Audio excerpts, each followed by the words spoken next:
Hello guys, good morning. Ayan, good morning. So today, mag-uumagahan kami. So magluluto ako ng pancake. Pancake. So ito ay isang updated version ng aking 3 years ago at gumawa ako ng pancake na so ito is updated version. So kasi nung gumawa ako ng pancake noon, sobrang mahaba yun. At syempre lumipas yung mga taon, medyo nag-iiba na yung mga timpla, nag-iiba na yung parang nag-improve na. Oo, nag-improve. So today, ito yung updated version ng gumawa tayo ng pancake. So ang gagamitin natin is itong maglalagay tayo ng swak pack. Ayan. So ipapakita ko sa inyo lahat ng ingredients. Ito ay konting serving lang ang aking lulutuin para mas madali nyong maintindihan, mas madali nyong maluto. And ito yung pinaka-basic na gagawin natin. Sobrang easy lang talaga.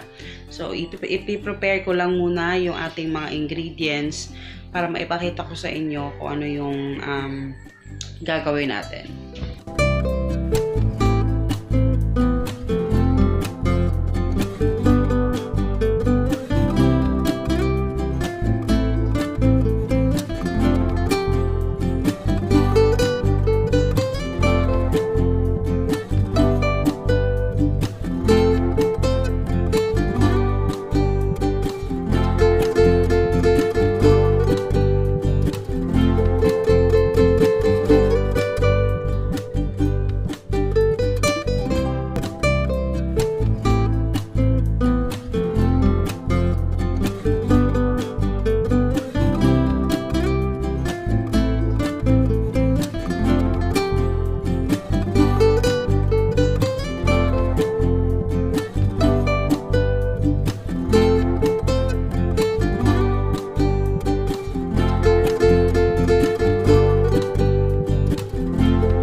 Ang pinaka-best tip na may bibigay ko dito sa pancake natin guys is actually 1:1.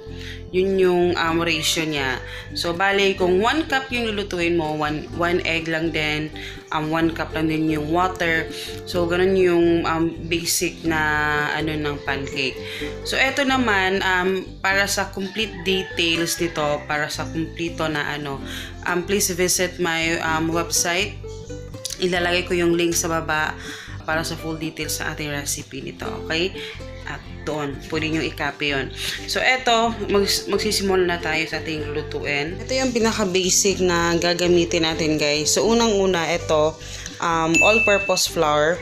So, ito yung flour na gagamitin natin. So, 1 cup. So, diba?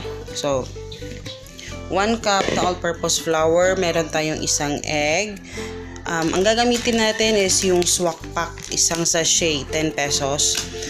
Calumet, baking powder. Ito, meron ding star margarine. Anything pa rin yung gamitin. Pwedeng butter or something, ano yung gusto nyo. And sugar. And then, maglalagay tayo ng water. So, ang gagawin natin is, unahin muna natin ito. So, 1 cup yung ating kailangan na water kasi 1 cup lang din yung ating flour. So, ayan, 1 cup. So, ang gagawin ko,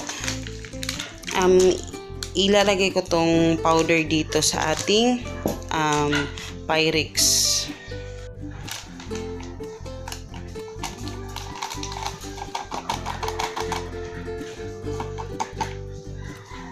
Ayan, 1 cup.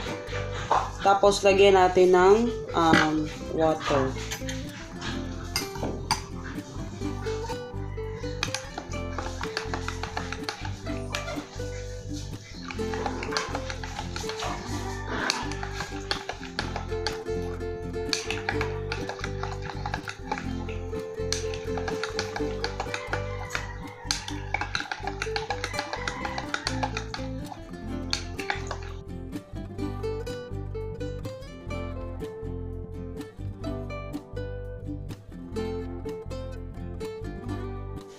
So, eto, tinunaw natin yung ating milk.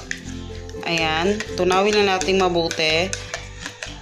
So, nakikita nyo, 1 cup lahat itong water natin. Tapos, ilalagay na natin to una yung ating all-purpose flour. Ayan.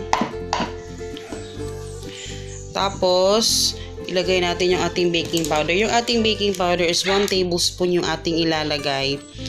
So, ano muna natin.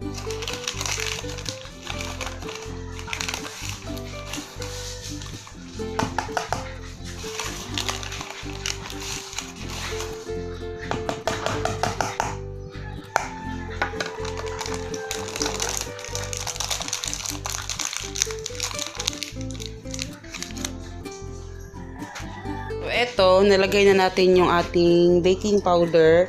So, i-mix lang natin. I-mix lang. Mix. Tapos, ito yung ating sugar. Yung sugar natin is depende sa inyo guys kung kung gaano ka tamis yung gusto ninyo. Pero yung atin, maglalagay tayo ng mga 2 kutsara lang siguro nito.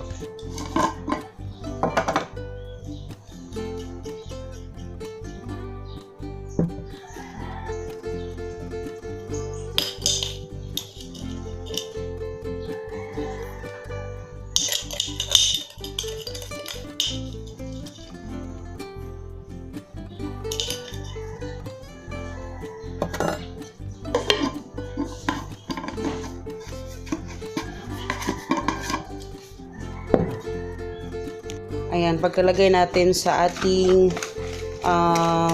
sugar. So, brown yung ginamit ko guys. Pwede rin namang white. Pero, mas pinipili ko yung brown kasi brown talaga yung ginagamit namin dito sa bahay. So, ihalo lang. After ihalo, etong ating mixture ng milk at saka water, ilagay lang natin. Ayan, 1 cup. And then, yung ating egg.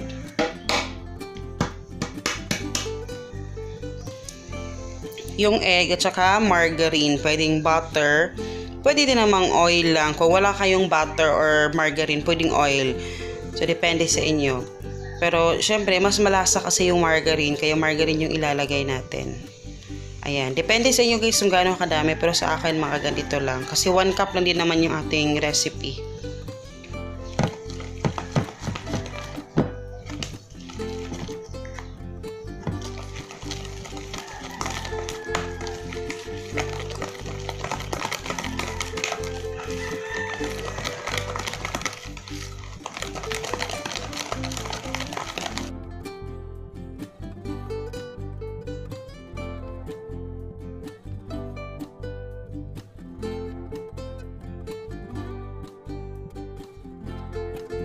So, ito na yung ating mixture. So, ang gagawin natin dito guys is ipapaano ko muna siguro ng mga at least 30 minutes. Tatakpan ko lang to ng plato. So, ayan, tinakpan ko lang ng plato para lang at least hindi madumihan. So, habang inintay ko yan, iligpit muna natin itong ating mga napagamitan para malinis na.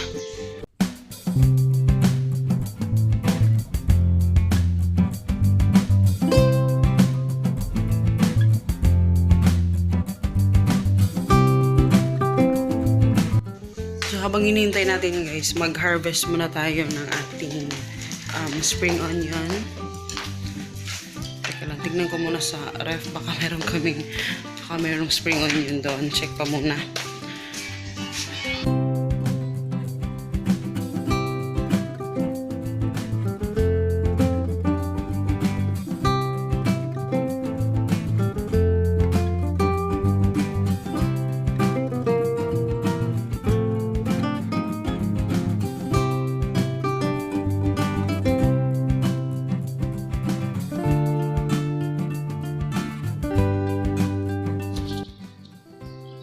So, ito yung ating nakuha.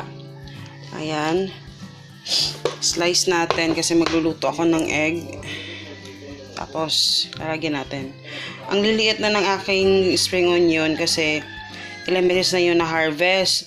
So, pag naka-harvest ka, kailangan lalagyan mo na naman ng abono yung ating So, hindi ko siya nalagyan. Kaya maliliit yung kanyang naging tubo ulit.